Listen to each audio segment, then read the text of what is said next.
इनका नाम है बरसाने बारी। और सच में ये बरसाने ही बारी है, क्योंकि हमारे जैसे अधमन पे जब बाबा कृपा बरसा रहे, इसलिए आपकी आराध्या का नाम बरसाने।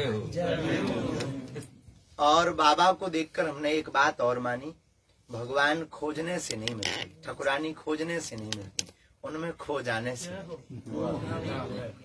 खोजने वाले तो पता ही पूछते रहते हैं, पर खो जाने वाले का पता वह पूछते हैं। रामचरितमानस का एक प्रसंग है, बड़ा अद्भुत है, जो श्री प्रियाजू से बाद में अगर जोड़ा जाए तो अतिशयोक्ति नहीं। रावण ने जटायु जी के पंखों को काट दिया और जटायु जी जमीन पर गिर गए। तो कान भरने वाले लोग भी बड़े विचित्र होते हैं। कई लोग ऐसे होते हैं संसार में जिन्हें धर्म के लिए भी धकेलना पड़ता है कि भाई जाओ, तब वो धर्म की बात करने के लिए आगे आते हैं। लेकिन धन्य है जटायु जी, इन्हें किसी के द्वारा कहना नहीं पड़ा। कितने देवता नहीं थे, कितने बड़े बड़े अमलात्मा बिमलात्मा महात्मा नहीं थे जिन्होंने देखा कि जानकी जी का हरण रावण जैसा आतताई कर रहा है, लेकिन कोई आगे आकर के सामने नहीं लड़ा। पर धन्य है हमारा भारत देश, यहाँ के पक्षियों में भी इतनी वीरता होती है कि रावण जैसे विदेशी आतताई का सामना करने की सामर्थ्यता रखते हैं। जब जटायु जी सामने पहुंचे, रावण ने प्रहार किया, वैसे जटायु जी ने प्रहार किया। एक क्षण के लिए मूर्छा आई और जीत तो वहीं जटायु जी की हो गई। लेकिन गिरे जब पंख कट करके, तो लोगों ने कान में कहा कि देखा तुमने, कोई नहीं बोला, तुम भर बोले तो तुम्हारा क्या हाल हो गया। पंख कट गए, अब उड़ नहीं पाओगे। बड़े दिन भर सीताराम सीताराम सीताराम करते रहते थे, अब नहीं पहुंच पाओगे अयोध्या। न रघुनाथ जी मिलेंगे, न तुम्हें उनके दर्शन होंगे। बेफिजूली में लड़ गए, सोई मर गए तुम। इससे अच्छे पहले ठीक थे, पंख थे तो कम से कम अयोध्या जा पाते, दर्शन कर पाते। जटायु जी ने आंखों में आंसू भर के बड़ी अच्छी बात की। बोले कहा, बोले सुनो भैया, भगवान की बड़ी अनुकंपा, हमारे पंख ठीक कट गए। किसी ने पूछा क्यों? बोले पंख होते तो हमें उड़कर रघुनाथ जी के दर्शन करने जाना पड़ता, लेकिन अब पंख नहीं है तो रघुनाथ जी को हमारे पास आना पड़ता।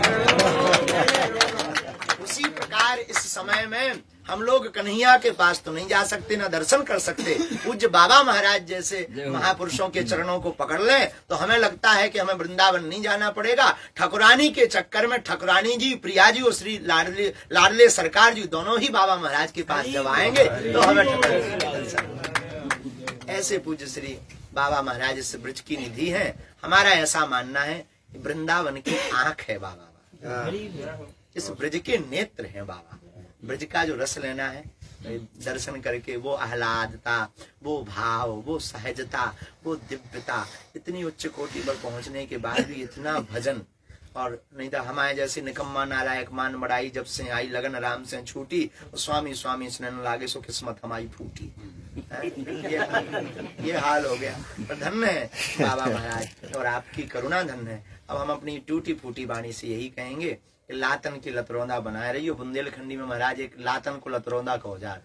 लातन को लतरौंदा अगर आपकी भाषा में कहें तो चरणन को चाकर। बुंदेली भाषा में उसे लातों का लतरौंदा कहते हैं। और आपके कहें कि चरणों का चाकर बनाए रही हो। और हमने तो जो आप ही से सुनो, महापुरुषों से भगवान ने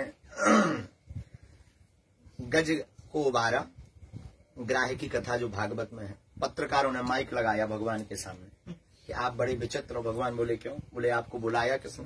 बोले गज ने। बोले स्तुति किसने की? बोले गज ने की। बोले आप बचाने किसको गए थे? बोले गज को। बोले पर आप बहुत विचित्र हो। भगवान बोले क्यों? पत्रकार बोले महाराज, पत्रकार रहा होगा बरसाने का। पत्रकार हाथ जोड़ के बोला आपको बुलाया गज ने, पुकारा गज ने, स्तुति गज ने की, पर उद्धार आप उस मगरमच्छ का कर रहे हैं। आते ही सबसे पहले उद्धार किसका किया? भगवान बोले किया तो मगरमच्छ का है।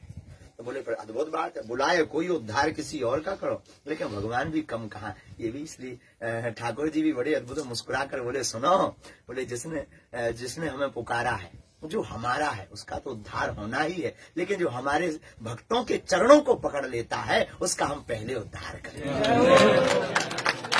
इसी के साथ और क्या कहें कि अब हमारा तो हो ही जाएगा, जब आपका होगा तो हम भी आपके पकड़। श्री बरसाने पूज्य बाबा महाराज।